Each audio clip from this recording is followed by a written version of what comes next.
অনুষ্ঠান শুরু হতে চলেছে।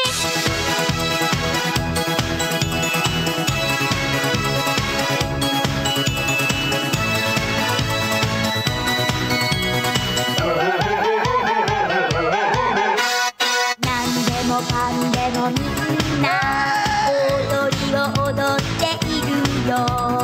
お鍋の中からインチキおじさんといつだって忘れないエジソンは偉い人。そんなの常識。ラッタタラリラピーシャラピーシャラパッパパラパーピーシャラピーシャラパッパパラパーピーシャラピーシャラおへそがキラリピーシャラピーシャラパッパパラパーピーシャラピーシャラ踊るばかりピーシャラピーお腹が減ったよピーシャラピーシャラパッパパラパーピーシャラピーシャラ踊るばかりピーシャラピーお腹が減ったよ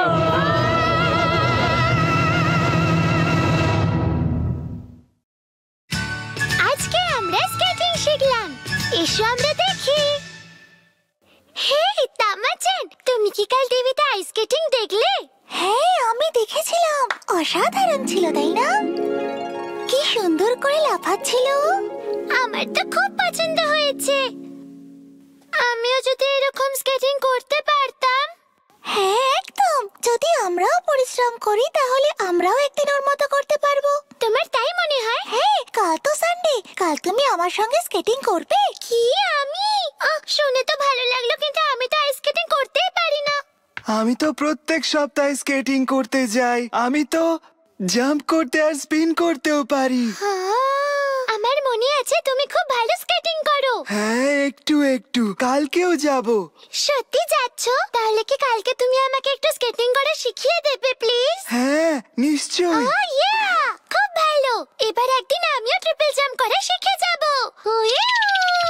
আহা, আমি বাড়ি চলে এসেছি। স্কেটিং স্কেটিং স্কেটিং করতে খুব মজা হবে।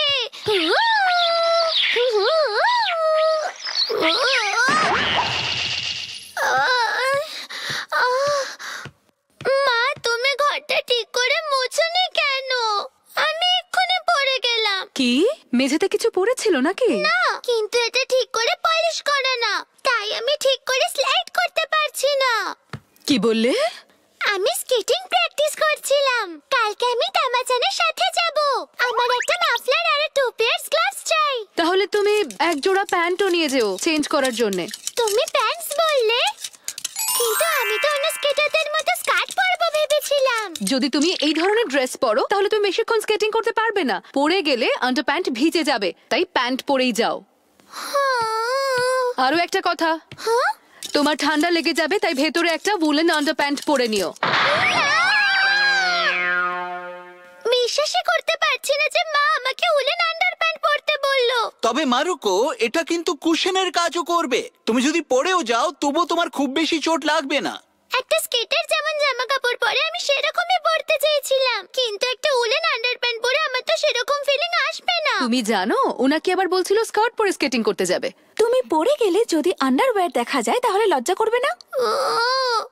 ঠিক আছে, আমি প্যান্টই পরে যাব, কিন্তু কিছুতেই আমি উলেন আন্ডার প্যান্ট পরে যাব না। ঠিক তার পরের দিন মারুকো, তোমাকে তামাচান কল করেছে। কি? আচ্ছা ঠিক আছে। হ্যাঁ, কোনো ব্যাপার না, আমরা অন্য কোনো দিন একসাথে যাব। কি হলো মারুকো? না, তামাচানের ঠান্ডা লেগেছে, তাই ও স্কেট করতে যেতে পারবে না। শুনে খুব খারাপ লাগলো। একা একা গেলে তো আমার মজাই হবে না। মারুকো, ঠিক আছে, চলো আমি যাব তোমার সাথে। কি? দাদু ভাই, তুমি কি স্কেটিং করতে পারো? মনে হয় চেষ্টা করলে পারবো। আমি কিছুতে ভয় পাই না। হ্যাঁ, ওখানে ফুজিকি থাকলে আমার মনে হয় আমি পারবো।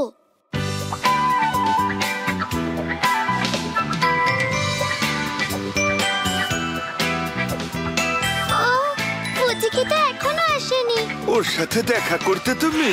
হ্যাঁ, ফুজিকি স্কেটিং খুব ভালো পারে। আমি চেয়েছিলাম যাতে ও আমায় শেখায়। মারুকো, কারোর থেকে শেখার আগে নিজে একবার চেষ্টা করো না। হ্যাঁ, তুমি ঠিকই বলছো।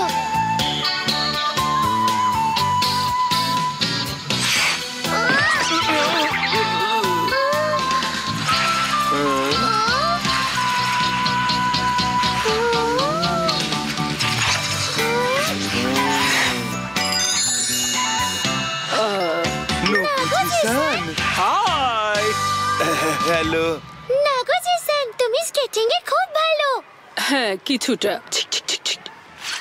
আরে ও তো আমার শেখানো স্কেটিং খুব ভালো করে রপ্ত করে নিয়েছে, এখন দারুণ স্কেটিং করে। কি করে? তুমি কি আমায় শেখাবে? এটা একটা সিক্রেট। কি? ঠিক আছে, আবার দেখা হবে। আমাকে ক্ষমা করে দিও, একটু লেট হয়ে গেল। ফুজিকি, ফুজিকি-কুন, কেমন আছো? ভালো আছি। বাকিরা কোথায়? ও বললো যে ও ঠান্ডা লেগেছে, তাই ও আজকে এখানে আসতে পারেনি। তাই আমি দাদু ভাইয়ের সাথে এলাম। তুমি যদি আমাদের শেখাও খুব ভালো হয়। হ্যাঁ, নিশ্চয়ই। চলুন শুরু করি। তুমি স্কেটিং কখনোই শিখতে পারবে না যদি তুমি পড়ে যেতে ভয় পাও। বেঁচে গেছি। শোনো, প্রথমে তোমার পাটা ভি এর মতো মুভ করো। বিয়ের মতন কি করে? দাদু ভাই, বি না ভি। ভি মানে ভিক্টরি। ও, ভুল বুঝেছিলাম। ঠিক আছে, ঠিক আছে। ভি। আচ্ছা, এরপরে তোমার পাটা ভি শেপের বানাও আর তারপর পা বাড়ানোর চেষ্টা করো।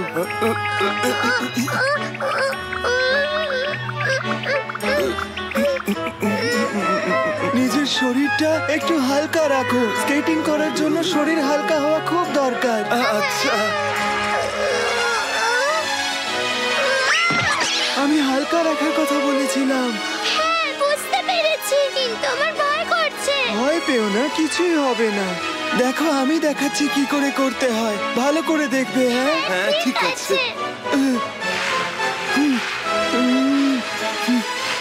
হ্যাঁ, ও সত্যি ভালো করে। বাহ, খুবই ভালো। ফুজিও, আমরা কিন্তু খুব ভালো কাপল, যে যাই বলুক না কেন, তাই না? হ্যাঁ, যেন মনে হচ্ছে আমাদের ভালোবাসার উত্তাপে বরফও গলে যাবে। নাগোজি-সানের দাদা আর তার গার্লফ্রেন্ডও এসেছে। আমার মনে হচ্ছে এরা বোধহয় এদের দাদুর থেকে স্কেটিং শেখেনি। হ্যাঁ, আমারও মনে হয়। কি করছো কি? তোমরা কি আমাকে দেখলে?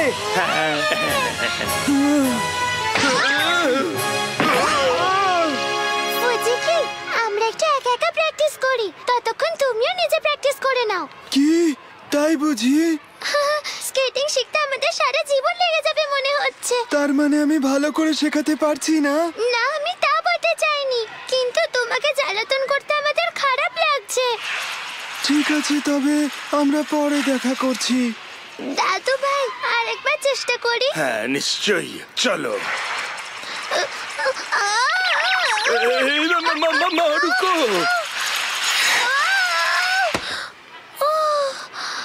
নগোজি-সান, ধন্যবাদ। নগুজি-সান, তুমি খুব ভালো। আমাদেরকে স্কেটিং শিখতেই হবে। তার জন্য যতই পরিশ্রম করতে হোক না কেন, তোমার দাদু যে স্কেটিং এর ইউনিক টেকনিকটা বের করেছে, ওটা আমাদের শেখাবে। প্লিজ মা, শেখাও। উইকি হিতোশি। ভিকি হিতোশি, তার মানে কি? ওই কি হিতোষের মানে হলো আমি ইনভাইটেড এটা নই। তো একটা ফেমাস গান, তার সাথে স্কেটিং এর কি সম্পর্ক? সুই সুই সুই তুরুরাত্তা, সুই সুই সুই। কিছুটা এরকমই গানটা।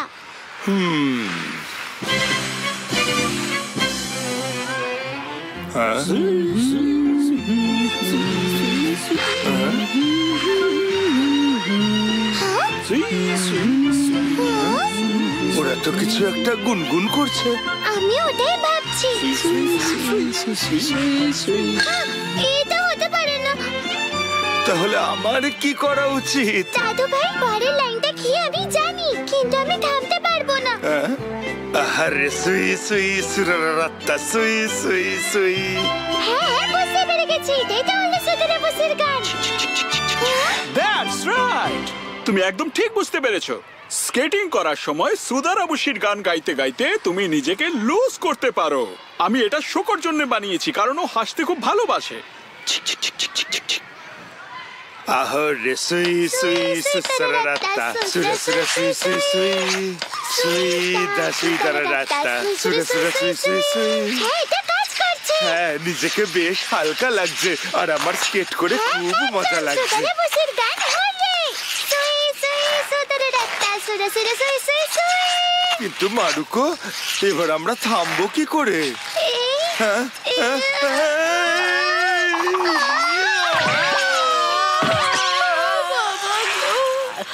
দেখো তোমরা কি করলে।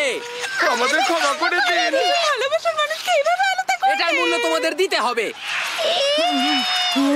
সুই সুই সুসরারাত্তা আমরা তোমাদেরকে ছাড়বো না।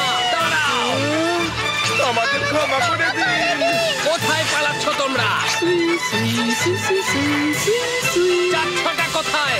দাঁড়াও বলছি। সুসরারাত্তা সুই সুই। আমি ওদের গান গাওয়ার কারণটা বুঝতে পারছি, কিন্তু আমি ওদের আটকাতে পারবো না।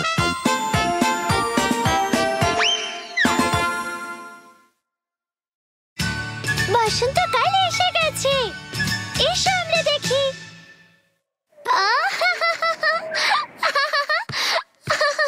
মারুকো, তুমি আবার শুয়ে আছো? আমাকে বলো তো, এই পৃথিবীতে কোন বাচ্চা শুয়ে শুয়ে স্ন্যাক্স খায়? কোথায় মানে কি, এখানেই খায়। বেশি স্মার্ট হওয়ার চেষ্টা করো না। যদি তোমার কাছে কোনো কাজ না থাকে তাহলে যাও সবজি কিনে আনো। না, আমি সানডে দিন বাজারে গিয়ে জিনিসপত্র কেনার সময় নষ্ট কেন করব?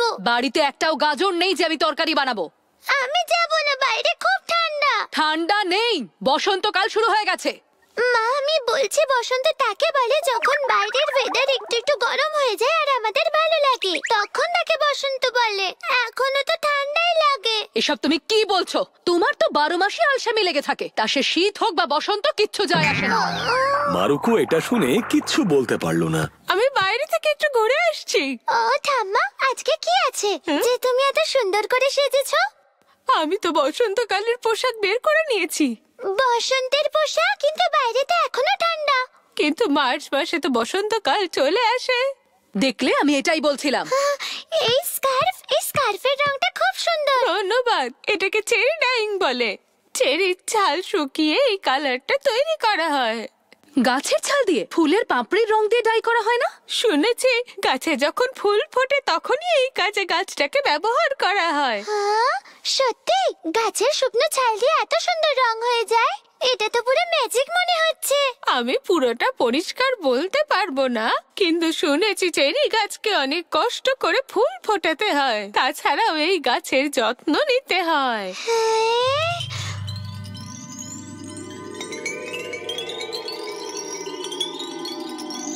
হ্যাঁ, এটা তো সত্যি। এখন আমার চেরি ফুল আরো ভালো লাগছে। তাই নাকি? দেখো, যখন একটা চেরি গাছও এত পরিশ্রম করতে পারে, তখন তুমি তোমার আলসেমি ছেড়ে যাও, বাইরে গিয়ে সবজি নিয়ে এসো। কি? আমার খুব ঠান্ডা লাগছে। আজকে ছুটির দিনও মা আমাকে বকছে। হ্যাঁ, আমার তো সিন্ড্রেলার মতো জীবন দেখছি। সিন্ড্রেলা একজন পরিশ্রমী মেয়ে ছিল। হ্যাঁ, চেরি ডাইস কেক খুব সুন্দর খেতে হয়। এটা দেখে মনে হচ্ছে এটা বসন্তকালের মিষ্টি। আমি খেতে চাই। না, আমাদের বাড়িতে গিফটে আসা মিষ্টি এখনো পড়ে আছে। আজকে আমরা সেগুলোই খাবো। না, চেরি ডাইস কেক কেন প্লিজ? চেরি ডাইস কেক বসন্তকালের মিষ্টি। এটা এখন না খেলে তুমি জাপানিজ নও। চিন্তা করো না, আজ যদি আমি এটা না খাই তাহলে আমি ফরেনার হয়ে যাব না। তোমার মাথায় একটু বেশি বুদ্ধি দেখছি। কারণ আমি তোমার মা। বাদ দাও, আজ আমরা সুইট বান খাবো। চেরি রাইস কেক আমরা অন্যদিন খাবো। আজকে তো তাহলে আমার কিছু করার নেই। আমি বরং দাদু ভাইকে গিয়ে বলি। দাদু ভাই, ক্ষমা করে দাও। দাদু ভাই, তুমি ঠিক আছো তো? ঠিক আছি। মনে হচ্ছে কিছু একটা ভুলে যাচ্ছি। কি হলো? না, আমি আসলে তোমায় খুঁজছিলাম আর কি যেন একটা বলবো ভাবছিলাম, আর আমি সেটাই ভুলে গেলাম। বাদ দাও, তোমার কাছে আমি একটা জিনিস চাইতে এসেছিলাম। কেনাকাটা করার জন্য ধন্যবাদ। ধন্যবাদ দাদু ভাই। কোনো ব্যাপার না। চেরি রাইস কেক আমি আর অপেক্ষা করতে পারছি না। এরকম করে হাঁটলে খুব গরম লাগছে। সবে তো মার্চ মাস শুরু। দাদু ভাই, তোমার কি মনে পড়ে গেছে তুমি আমায় কি বলতে যাচ্ছিলে? কি বিষয় বলছো তুমি? মনে করো যখন আমাদের ধাক্কা লেগে গেল, তখন তুমি বললে যে তুমি আমায় কিছু একটা বলতে যাচ্ছিলে। ও তাই বলেছিলাম বুঝি। মনে করি তো কি নিয়ে বলেছিলাম। এই গরমের চোটে আমি তো দেখছি সব ভুলে যাচ্ছি। ইনি সব সময় সবকিছু ভুলে যান, কিন্তু গরমের জন্য নয়। কি ভালো গন্ধ আসছে, কিন্তু কোথা থেকে? ওখান থেকে আসছে। ড্যাফনি ফুলের গন্ধ কি ভালো না দাদু ভাই? হ্যাঁ, এই ফুলগুলোর গন্ধ ভীষণ মিষ্টি। ওই দেখো দাদু ভাই, ওখানে জাপানিজ অ্যাপ্রিকটও ফুটে আছে। অ্যাপ্রিকট গাছটা কি সুন্দর। অ্যাপ্রিকট ফুলও দেখছি ফুটে গেছে। চেরি ফুল ফোটারও কি সময় হয়েছে। এটা আবার কোন গান? বসন্তকে আহ্বান জানানোর গান। আমি যখন ছোট ছিলাম আমার দাদু শিখিয়েছিলেন। সত্যি? তোমার 2 ঘন্টা আগের কথা মনে থাকে না, কিন্তু ছোটবেলার কথা তো ঠিক মনে আছে। মানুষের বয়স যখন বাড়ে তখন তার সাথে এরকমই হয়। সাসাকি দাদু, কেমন আছো? ও সাকুরা-স্যান, মারু-চ্যান, তোমরা কি বেড়াতে বেরিয়েছো? হ্যাঁ, শপিং সেরে একটু ঘুরে বেড়াচ্ছি। বাহ, খুব ভালো কথা। তুমি এটা খুলে দিলে, গাছে যদি ঠান্ডা লেগে যায়? এখন একটু একটু গরম পড়া শুরু হয়েছে। ওই দেখো, নতুন পাতা গজাচ্ছে। হ্যাঁ, তা তো ঠিক। হ্যাঁ, বসন্ত এসে গেছে। ড্যাফনি ফুলও ফুটছে। আজকে আমরা বসন্তকালের অনেকগুলো জিনিস দেখলাম। আমার তো এখন থেকেই মজা হচ্ছে। তাহলে মারু-চ্যান, তোমরা বরং নদীর দিক থেকে ঘুরে আসতে পারো। এই সময় ওই দিকটা আরো বেশি সুন্দর দেখায়। সত্যি তাই নাকি? এই ফুকিরুতোর কুড়িগুলো খুব সুস্বাদু, টেম্পুরাই আমিষের মতন। এখানে আরেকটা আছে। দেখো দাদু ভাই, আমি কতগুলো পেয়েছি। বাহ, খুব ভালো করেছো। চেরি রাইস কেক আর ফুকিনোতোর কুড়ি আজ একদম জমে যাবে। আরে সাকুরা, তুমি কি করছো? নাগাইয়ামা-কুন, আমি ফুকুনোতো ফুলের কুড়ি তুলছিলাম। কেমন আছেন আপনি? আমি ভালো আছি। নাগাইয়ামা-কুন, একটা কথা বলো, তুমি দূরবীন নিয়ে কোথায় যাচ্ছ? শিমিজু পোর্টে যাচ্ছি। আমি সিগালস দেখতে চাই। সিগালস? পোর্টে অনেক সিগাল আছে, কিন্তু কেউ কেউ এই সময় এই কান্ট্রি থেকে অনেক দূরে চলে যায়। তার মানে বলছো বিদেশি পাখি? ওরা ঠান্ডায় জাপানে থাকে, আর গরম পড়লেই ওরা সবাই উত্তর দিকে চলে যায়। আমি ভাবছি এই পাখিগুলো ঠান্ডা দেশে কেন চলে যায়? ওরা তো শিমিজুতেই আরাম করতে পারে। সিগালরা ঠান্ডা বেশি পছন্দ করে। ভাগ্যিস আমি সিগাল হয়ে জন্মাইনি। সমুদ্রের কাছে এসে ভালো লাগছে। এই সময় সমুদ্র শান্ত থাকে বলে আমার এখানে আসতে খুব ভালো লাগে। ও, মাউন্ট ফুজি আজ আমি একদম পরিষ্কার দেখতে পাচ্ছি। হ্যাঁ, আমিও। ওখানে ওরা কি ধরছে? ও, এগুলো সি বিম। কি সুন্দর না? এদেরকে কি সুন্দর দেখতে আর কি মিষ্টি লাগছে। এটাকে সি বিম বলে, কিন্তু এই সিজনে আমরা এটাকে চেরি বিম বলি। হ্যাঁ, কারণ এদের রং গোলাপি। তাহলে মাছেদের গায়ের রঙও চেঞ্জ হয়ে যায়। সবাই কি সুন্দর লাইন করে দাঁড়িয়ে আছে। লাইনে দাঁড়িয়ে থাকা পাখিদের কি সুন্দর লাগছে। ওই সিগালটা খুব দুষ্টু। ইয়ামাদার মতো ছেলে সব জায়গায় থাকে। ওই বড়টা কোসাকি, আরে রোগা পাখিটা ইয়ামানে। মন দিয়ে দেখলে সবাইকে আলাদা মনে হবে। এটা মজাদার না? দেখো, ওরা উড়ে যাচ্ছে। আমি পরের বছর পর্যন্ত ওয়েট করব। Bye bye. সবাই সাবধানে যেও। Bye bye. বাই। আমার মনে হচ্ছে সিগালস গুলো এখনো উড়ছে। ওরা হয়তো এখন ক্লান্ত হয়ে কোথাও বিশ্রাম নিচ্ছে। হতে পারে। আজকে আমি বসন্তকালের অনেক কিছু দেখেছি, তাই না দাদু ভাই? হ্যাঁ, আমি তো ভেবেছিলাম এখনো ঠান্ডা থাকবে, কিন্তু এখন তো দেখছি বসন্ত এসে গেছে। কি যেন বলবো, কি হলো দাদু ভাই? কি বলবো সেটাই তো মনে পড়ছে না। তোমার মনে পড়ে গেছে? কথাটা আমার পেটে আসছে কিন্তু মুখে আসছে না। বোধহয় বসন্তের ব্যাপারেই কিছু একটা ছিল। বসন্তের ব্যাপারে? আমি বুঝতে পেরে গেছি, তুমি কি আমার সাথে কোথাও ঘুরতে যাওয়ার কথা ভাবছো? না না, তা নয়। তাহলে কি তুমি পকেট মানি দেওয়ার কথা ভাবছিলে যেহেতু বসন্ত এসে গেছে? না না, তাও নয়। বিয়ারের সাথে ফুকিনো তো খেতে খুব ভালো লাগে। এর সুগন্ধটাই খুব ভালো। কিন্তু ফুকিনো তো খাওয়ার মানে হলো বসন্ত সত্যি এসে গেছে। আজকে কিচিৎসু দিবস। কিচিৎসু? ওটা আবার কি? আমি জানি। কিচিৎসু হলো সেই সময় যখন গরম পড়তে শুরু করে আর পোকামাকড় বেরোতে শুরু করে। ও তাই? আমি তো বেশ অবাক হলাম যে তুমি এটা জানো। হ্যাঁ, আমি এটা স্কুলে শিখেছি। সত্যি? আমার পেট ভরে গেছে। ও, তুমি কি আবার ঘুমিয়ে পড়বে নাকি? তোমার হোমওয়ার্ক হয়ে গেছে? আমি তো হোমওয়ার্ক করতে ভুলেই গেছিলাম। যাও এক্ষুনি গিয়ে শেষ করো। কানের পোকা বের করে দিল। পোকা পোকা! আমার রুমে ককরোচ। আমি এটাই তো বলবো ভেবেছিলাম। আজ সকালে আমি বাচ্চাদের ঘরে আরশোলা দেখেছিলাম, যার অর্থ হলো গরম পড়ে গেছে। তোমার দোষ, তুমি যেখানে সেখানে খাবার ফেলে রাখো। হ্যাঁ, সেগুলো খেতেই বোধহয় ঘরে ককরোচ ঢুকেছে। মারুকো, তুমি ওটাকে বের করবে, না হলে তোমার সঙ্গে আমি কোনোদিন কথা বলবো না। না, আমার ওটাই ভয় করে। ঝগড়া করে কোনো লাভ হবে না, যাও কি ওটা বের করো। একদম না। কিচাৎসুর দিন শেষ হতে হতে সাকুরাদের বাড়িতে বসন্তের একটা ঝড় উঠলো।